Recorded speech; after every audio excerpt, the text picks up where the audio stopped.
بسم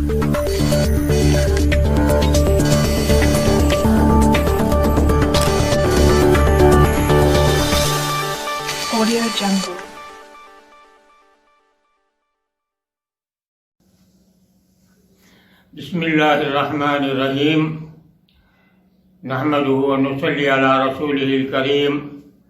ناظرین کرام، السلام علیکم ورحمۃ اللہ وبرکاتہ. یہ مہینہ شعبان کا مہینہ ہے. رسول اللہ صلی اللہ علیہ وسلم نے ارشاد فرمایا ہے کہ شعبان میرا مہینہ ہے، اور آپ نے فرمایا کہ 12 مہینوں میں شعبان کی فضیلت ایسی ہے جیسا میری فضیلت تمام مخلوقات پر ہے. تو اس سے ہم کو اندازہ ہوتا ہے کہ اس مہینے کی کتنی بڑی اہمیت ہے. اللہ تعالیٰ اس مہینے کے نصف شب میں یعنی 15ویں شعبان کو اللہ تعالیٰ اپنے امر سے تمام مخلوقات سے متعلق فیصلے فرماتے ہیں، اور فیصلے فرما کر متعلقہ فرشتوں کے حوالے فرما دیتے ہیں. اب وہ پورے 1 سال کا ان کے لیے وہ گویا معاملہ ہے کہ ان کے حوالے کر دیا گیا ہے کہ اس پر وہ عمل کریں.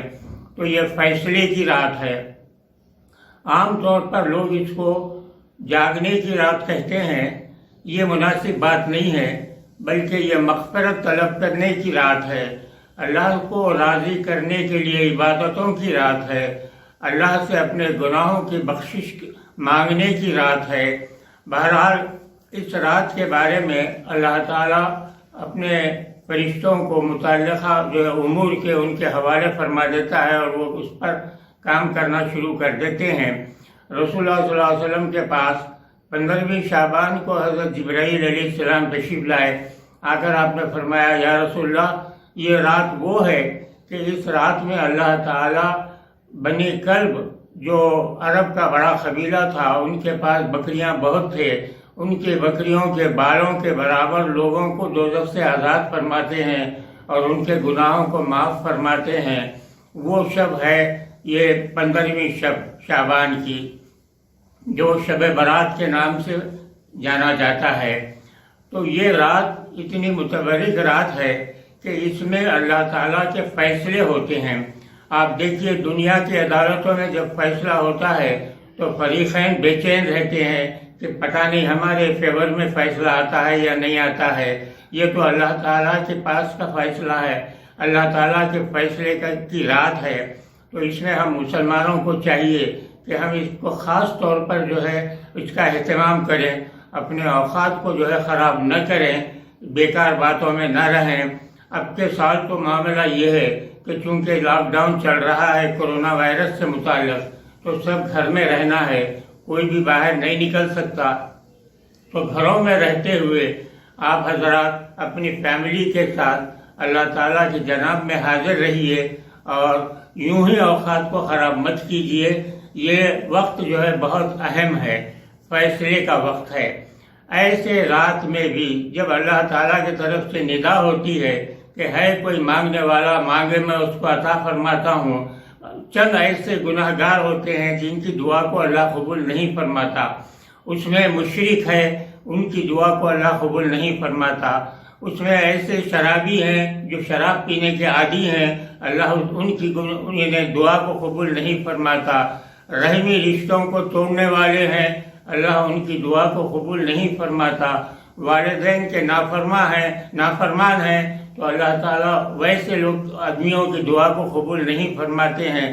تو یہ چند ایسے گناہ ہیں جس میں ایک یہ بھی ہے کہ ناحق اگر کوئی کسی کو قتل کرنے والا ہے تو اللہ تعالیٰ اس کے بھی دعا کو قبول نہیں فرماتے ہیں. تو یہ ایسے بڑے بڑے گناہ ہیں کہ عام اللہ تعالیٰ کی جب یہ مرضی ہے کہ وہ عطا فرمانے والے ہیں، ایسے لوگ محروم رہتے ہیں. تو مختصر یہ ہے کہ اپنی زندگی کو بہتر بنانے کی کوشش کیجیے. یہ رات عبادتوں میں گزاریے. عبادتوں سے متعلق مختلف باتیں بتائی گئی ہیں، جو آپ چاہے کر سکتے ہیں. نوافل پڑھیے، قرآن کی تلاوت کیجیے، یا اور جو بھی طریقے بتائے گئے ہیں کیجیے. مگر بہتر یہ ہے کہ آپ پہلے قضائے عمری ادا کیجئے، جو آپ پر لازم ہے، باقی رہ گئے ہیں نمازیں، ہر آدمی کے کچھ نہ کچھ نمازیں چھوٹ جاتے ہیں، اس کو ادا کرنا نہایت ضروری ہے، پہلے وہ کیجئے، اس کے بعد نوافل وغیرہ پڑھیے۔ اور اس رات کے لیے خاص جو ہے بات بتائی گئی ہے وہ یہ ہے کہ 3 دفعہ جو ہے سورہ یاسین پڑھ کر دعا کرنا ہے۔